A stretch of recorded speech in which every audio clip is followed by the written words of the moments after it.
Connect, collaborate, discover. Transforming research and education networks to the power of N. I'm Kate Wynne, Head of Executive Communications for the Network Infrastructure Group at Nokia. And this is Reconnect, where we dive into today's finest research and education networks in the company of some of the great minds behind them. Today, we're taking a look at the Asia-Pacific Advanced Network, or APAN. This international partnership of Asia-Pacific NRENs has 17 primary members, spanning a broad region of Southeast, South Central and East Asia, and Oceania. Recently, at the 57th semi-annual APAN conference in Bangkok, the chairman of APAN signed a memorandum of understanding with Nokia to expand cooperation and research in technology areas such as IP and optical networking, broadband wireless and wired access, and cyber security. Joining me today to give us some insights into this future-focused MOU is Dr. Francis Lee, CEO of APAN member SingAREN. Dr. Lee is the founding president of SingAREN, as well as an associate professor at Nanyang Technological University in Singapore. He has pioneered a number of major initiatives within the local and international research and education communities. Also with us is Philippe Gerard, who's responsible for public sector and emerging segments in the APAC region for Nokia's Network Infrastructure Group, and whose current focus is on guiding enterprises to harness advances in cloud, security, and intelligent automation. Thank you both for joining me today. Francis, how do you see your network evolving to support the demands of scientists and researchers who you serve? SingAREN is an exchange point, and we have grown from 1 gig to 10 gig to 100 gig, and now I'm looking for 400 gig bandwidth. And because the researchers have grown tremendously, and the type of research is more data intensive, different research groups have different needs. And so not all research groups need high bandwidth, but some do. So we have to see how we can provide some services on top of just basic transmission. And on top of that, we have EduRoam and other services that helps researchers move around as well. Yeah. What is your vision for SingAREN and for APAN in the next, say, 5 to 10 years? APAN has a group of community that is quite diverse. There's more developed countries like Australian RNet, Singapore, but there are also less developed countries like Nepal, Bhutan. And I think that's important to know the diverse group of people and how especially we can help the less developed country people move up the chain. You know, I think that's the goal. And APAN has been a tremendous platform in which the community has come together to share and help each other. I think that's where APAN plays a critical role, not only in technology, but also in application. We have remote telemedicine to help train doctors in the less developed countries. We have disaster management, a share of experience and how we can mitigate some of the disasters. And then on the technology side, we have the network technology, how things are changing so quickly. And I'm so surprised with Nokia, and you have come to the forefront completely. I recently visited the Nokia office in Singapore, and I was thinking of 400 gig. You were showing me 800 gig, which is a real surprise to me, and it's amazed. I'm totally blown away by that. The APAN network not only interconnects with its own members, but also with other peer organisations such as Géant and Internet2. How do you coordinate with these organisations, Francis, to ensure capacity and performance for the global scientific community? We do have a group of network engineers that comes together regularly to set things up. But more important, at the higher level, at the CEO level, we coordinate in our purchase of the international links. so that we buy diverse links. And I mean, recently we had the issue that some of the links were broken. And so we have the MOU to swing our traffic over to the links that are still operating. And these are all owned by different NRENs, and yet we coordinate friendly. And that's one of the beauty of the NRENs. Fantastic. Maybe it's a good time to bring in Philippe at this point. Philippe, I'd like to ask actually both of you about the key areas of cooperation that you foresee with the Memorandum of Understanding between APAN and Nokia. It's really a pleasure to interact and collaborate with such a dynamic group in the research and education community, and they are trying to solve some of the world's toughest scientific challenges, right? But as Nokia and our DNA firmly into networking, right? So what we'd like to do is to engage into knowledge sharing, right? Especially in the domains of best practice.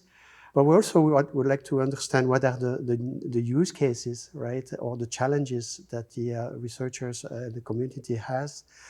So perhaps then we can be of assistance in resolving some of the issue when you get new technology and new types of mechanisms that are being employed by this community.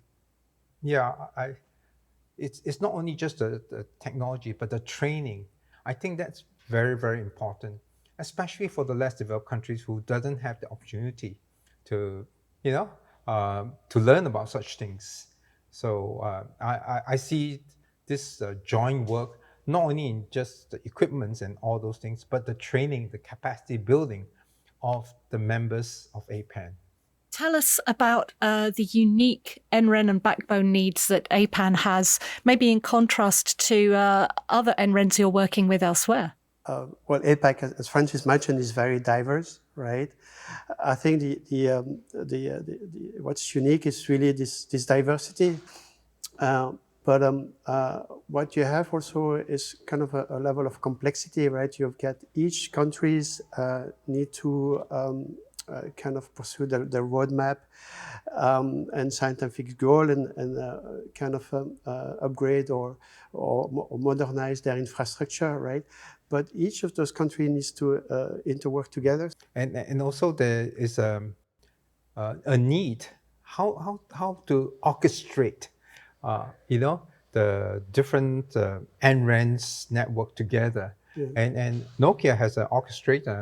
I'm just looking at it, and how to coordinate among all these NRENs so that it's easy to manage as a group.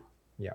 So if you imagine you have a research project with 5 different cities and it's 3 different countries, and somehow everything needs to run. And so I believe there is we can help in trying to solve or make things a little simpler, right? Or make it easier for the researcher to do their scientific tasks. Nokia has really taken leaps and bounds and has been quietly doing things on the optical side and orchestration side. I think that's really the strength of it, and I have to totally admit that I'm blown away. And cybersecurity is coming up as well, and I'm starting to learn that the coverage that Nokia has in all this diverse area. Well, I think it's been our DNA, right? Network technology. But if you look at the REN requirement, you hear needs in capacity, reliability, you just mentioned, right? So it needs to be always on. And certainly increased need in security. And this is where we've done a lot of work. As we mentioned, it's also important to bring simplicity. And we've done a lot of work in making the feature set become programmable, right? So, the head researcher can click a few buttons and set up his environment. Yeah, so lots of, technical challenges, but we're trying to bring this simplification by allowing automation, right? Through programmability. Yeah, so really interesting topics to solve. Oh, fantastic. Now, Philippe, we're focusing obviously on NRENs in this podcast, but do you see any similarities or parallels between the networking requirements of the research and education community and those of enterprises? I know this is also an area you're very interested in. Yeah, well, I have to say that in many ways, NRENs will be the first ones to hit some of the boundaries because they are really trying to solve complex problems, right? Certainly we're using AI and defining models using national supercomputers, and we're trying to apply that to a smart instrument. And you've got so much data that is being produced, and we're using new means to analyze it. And so researchers, have to deal with all this complexity and put it together. So researchers are very picky, and they have various needs. and so the NRENs have to be very agile to try and service them. It's unlike an enterprise network where it's set and you must fit into it. Here, the NRENs have to try and see how they can accommodate the requests from the researchers. So that's the differences between an enterprise and an NREN network. Yeah. So, really, what's next for APAN? What's your vision for the organization in the years to come? I think APAN will grow stronger and stronger.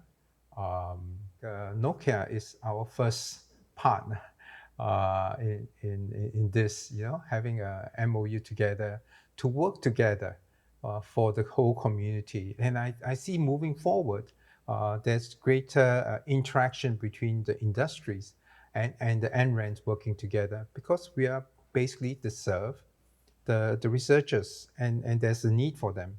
It's a fairly technical community, so I would like to kind of bring real technical know-how, or discuss, perhaps hands-on, or discuss specialized use case. So I find it always very, very engaging, and certainly very interesting to be, collaborating with APAN. I think that's all we have time for. I'd like to thank very much our guests, Dr. Francis Lee and Philippe Gerard. And thank you to our listeners for joining on this journey through some of the world's most advanced and innovative research and education communities. It's always amazing to see how customers are using networks to unlock new research and discoveries. If you'd like to learn more about the RENs we've discussed and the technologies behind them, visit our website.